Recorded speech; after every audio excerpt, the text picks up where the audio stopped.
હાટ બજારમાં રેલી અને નાટક દ્વારા મતદાન જાગૃતિનો પ્રયાસ હાથ ધરાયો।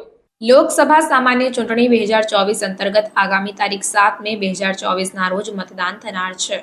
આ ચૂંટણીમાં જિલ્લાના વધુમાં વધુ નાગરિકો મતદાન કરીને લોકશાહીના મહાપર્વમાં સહભાગી બને તે માટે જિલ્લા ચૂંટણી અધિકારી અનિલ ધામેલિયાના માર્ગદર્શન હેઠળ નાયબ જિલ્લા ચૂંટણી અધિકારી આર.વી. ચૌધરી તથા સ્વીપના નોડલ આનંદકુમાર પરમાર દ્વારા મતદાર જાગૃતિ કાર્યક્રમોનું આયોજન કરવામાં આવી રહ્યું છે। છોટાઉદેપુર શહેરના સરદારબાગ પાસે શનિવારી હાટમાં મતદાન જાગૃતિ અર્થે કાર્યક્રમ યોજાયો હતો। આ પ્રસંગે સ્વીપના નોડલ આનંદકુમાર પરમારે લોકોને મતદાનનું મહત્વ સમજાવીને મતદાનના દિવસે મતદાન કરવા તેમજ અન્યને પણ મતદાન માટે પ્રેરિત કરવા અપીલ કરી હતી। આ કાર્યક્રમ અંતર્ગત યોજાયેલ રેલી તથા નાટ્ય સંગીત દ્વારા લોકોને મતદાનનું મહત્વ સમજાવીને મતદાન અંગે જાગૃત કરવામાં આવ્યા હતા।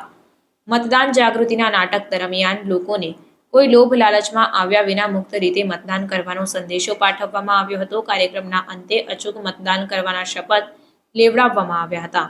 આ કાર્યક્રમમાં સ્વીપ તથા નગરપાલિકાના કર્મચારીઓ તેમજ મોટી સંખ્યામાં નગરજનો અને ગ્રામજનો ઉપસ્થિત રહ્યા હતા।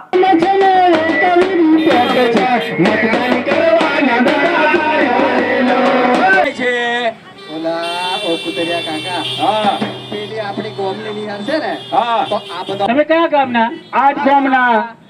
કયા ગામનું પાણી પીવો? આ જ ગામનું। કયા દેશમાં રહો છો? આ દેશનો।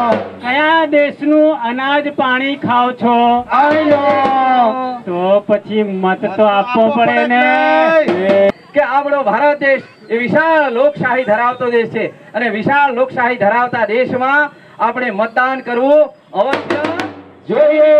આપણે મતદાન પ્રત્યે બેદરકાર રહેવાનું ના।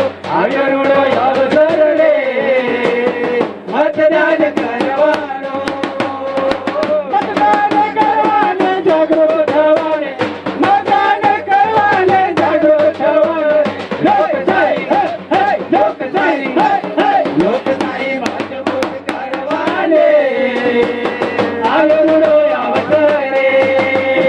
સાહેબ જો સાહેબ પૈસા લીધા સાહેબ 200 બીજું હોય કશું લઈ રહ્યો સાહેબ કે આપણને જે મળેલો મતદાનનો અધિકાર છે પવિત્ર છે અને પવિત્ર મતદાન જે મળેલું છે એની અંદર આપણે ક્યારે પણ આવા લોભ લાલચમાં આવવું જોઈએ નહીં। આપણે જે પવિત્રતા જે જળવાયેલી છે એને આપણે જાળવી રાખવાનો પ્રયત્ન સમજી ગયો।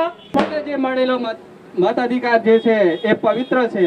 એની અંદર કોઈ દર આપણે લોભ લાલચમાં આવી અને પૈસાથી કે કોઈ પણ ચીજ વસ્તુથી વેચાઈ જવું જોઈએ ના।